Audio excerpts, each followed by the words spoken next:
A guy I was seeing came over to my house one time and he took a look around my studio and he goes, "Wow, you really like painting yourself, don't you?" I didn't really know how to respond because that just was not at all how I thought about my work. But of course, at first glance, if you see a bunch of paintings of oneself, that could be your first impression. And I realized up to that point, I'd never really tried to unpack the why behind my self-portraits. I knew that I painted things for certain reasons, but the theme of self-portraits as a whole has been pretty pervasive across my entire artistic career. So I am going to try to articulate in this video why I make the self-portraits that I do and what benefits and impact it's had on my brain in general. I've certainly picked apart the seedier, more egocentric aspects of self-portraiture, but oddly enough, I think the healthiest thing about it is the most controversial and diciest thing to talk about, but I am getting ahead of myself. I made my first ever self-portrait when I was 9. I just plopped a mirror down in front of myself and tried to sketch what I saw. And it was terrible, like I still have it, but I enjoyed the process of it so much that I tried to do it again the next day, and it was actually better.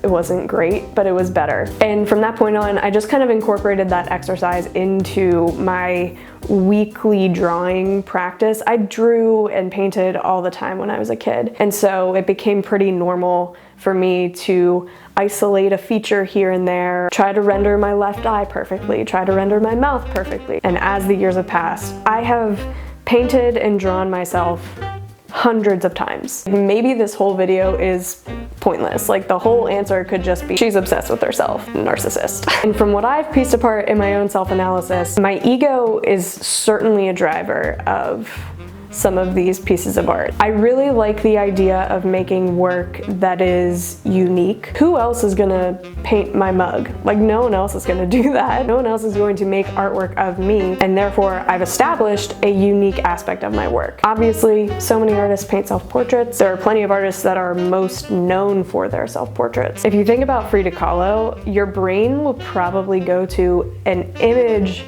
of herself that she painted. Not necessarily the person she was or an image someone else captured of her. You're thinking of her in association of her work. Her work is unique just by the very nature of the fact that it is her. There are numerous ego-feeding aspects of self-portraiture. The work is unique, no one else is going to take the time to paint me, and the work is going to outlive myself, most likely. And so my likeness will be preserved in a certain way, which for whatever reason is comforting. It's silly, but there it is. I think if we're looking at the baseline argument of she's obsessed with herself, those 2 points definitely support it, and as does this video. I mean, this is meta-narcissistic. Psychologists are welcome to diagnose me here and now, but whatever. So we've discussed some of the ego-driven reasoning behind self-portraiture. I want to talk about the actual reasons why I make the paintings that I do. At its very simplest breakdown, self-portraits are free therapy. Well, I guess not completely free. Oil paints are expensive. But whenever I decide to put the time and effort into an actual piece, I'm not talking about a sketch or a study. If I'm making something like anything you see behind me, there is a life experience that I'm holding that I can't keep inside of me. I need to let it out. It is the best way that I've found to articulate and move through my emotions about any particular topic. I've worked through some really dark shit in doing self-portraits. I've expressed some of my happiest, most joyous times in doing self-portraits. Every single object, symbol, pose, composition that I decide to include in a self-portrait, I'm including for a reason. It's saying something specific, and most of the time it's only going to be read and 100% understood by me, and that's totally fine. That is literally what it's for. It is the best form of therapy that I've come across. And that's not to say I don't think regular therapy is great. This is just, without question, the most effective thing for me. So that's benefit number 1. Benefit number 2 is, man, it's so hard to talk about this without sounding incredibly obnoxious. So hindsight being 2020, I think that by starting to make self-portraits so young, it completely rewired and molded my relationship with my self-image. I will try to articulate this as clearly as I can. Hopefully it makes sense. When I started making self-portraits, just sketches, my objective, the overall goal, was to try to get those drawings as accurate as possible. I wasn't trying to enhance my looks. I wasn't trying to make myself look more glamorous, more beautiful. I was trying to make my rendering undeniably Hannah. And over time, and in doing reps of that again and again, my brain began associating positive, warm, fuzzy feelings with accuracy rather than enhancement. So that, I think, was something fundamentally different about my brain than my peers at the time, especially at such a critical age.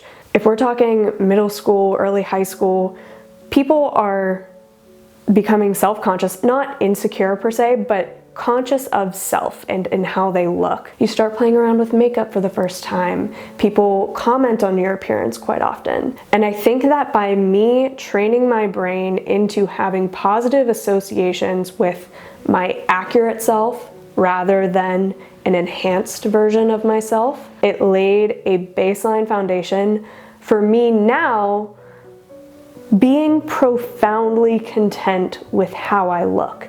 And in a world where it has literally never been easier to not look like yourself, whether that's via Facetune and Photoshop or via cosmetic procedures and enhancements, I really treasure that self-assurance. That is not to say, I think I'm the most beautiful girl in all the land. Like, no, I know I'm not everyone's cup of tea, but I just could not care less about that. I am my own cup of tea, essentially. Despite all the beauty trends and societal beauty standards that we've seen shift and evolve over the years, I've never once had any desire to change anything about my appearance because I wouldn't look like me anymore. And I think self-portraiture has given me this gift over the years of just fundamentally really accepting myself. And I am a firm believer that confidence ultimately is what looks best on everyone.